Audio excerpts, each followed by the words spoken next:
If you're an Office superfan, you have to experience the Office experience once in your life.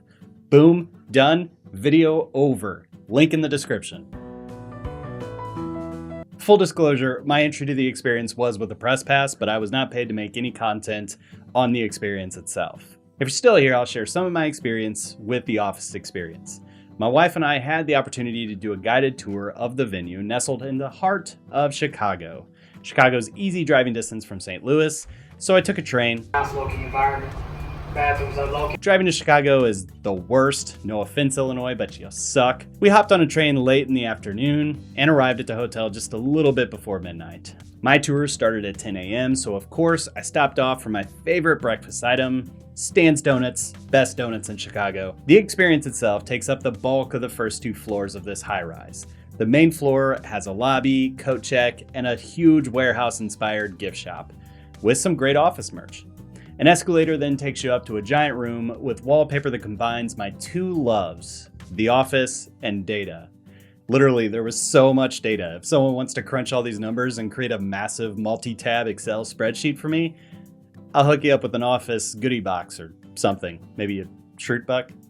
Anyway, this is where you can get your own personalized security badge and enter a small room which gives you this creative video that begins the immersive feel of the experience. You're an employee and this is your orientation video, narrated by Rainn Wilson, which was really cool. From there, you're off on this 17-room Office journey. There's rooms dedicated to props, to photo ops, but the crown jewel here begins with the parking lot of the business park, moving into the Dunder Mifflin hallway and then into the bullpen.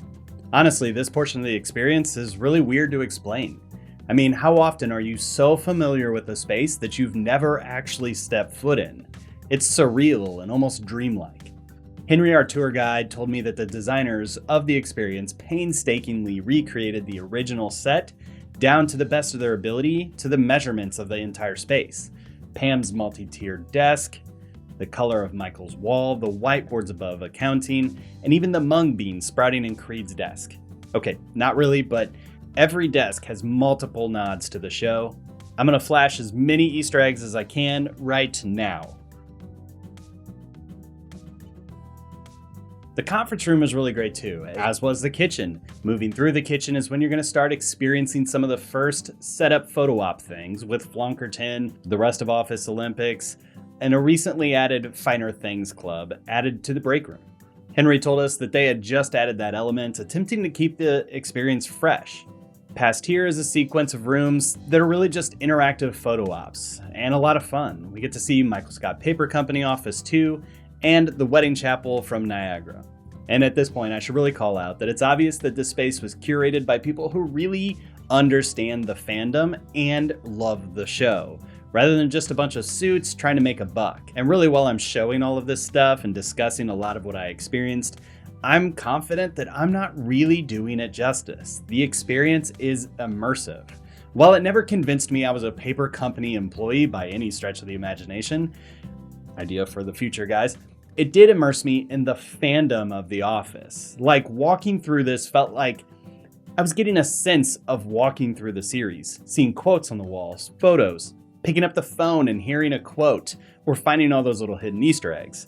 Really, it's just something you have to experience for yourself. And this experience is in Chicago now, and it's open until like early January. So if you can make the trip, it's honestly worth it. Weekends are a lot busier. I recommend going during the week, but that's because I'm not a big fan of humans. And I will say that you probably want to make sure you have tickets before you show up. I saw that they were turning people away who were trying to just do walk-ins. And while the trip to Chicago may not be feasible for you, Henry did let me know that depending on the success of the Chicago venue, they would love to bring this experience to other cities around the country. Highly recommend it. Check it out. Tell me if you've been to the Office experience. What do you think of it? Or if you haven't, what would you include in your very own Office experience that you were building? Thanks so much for watching, and we'll see you next time.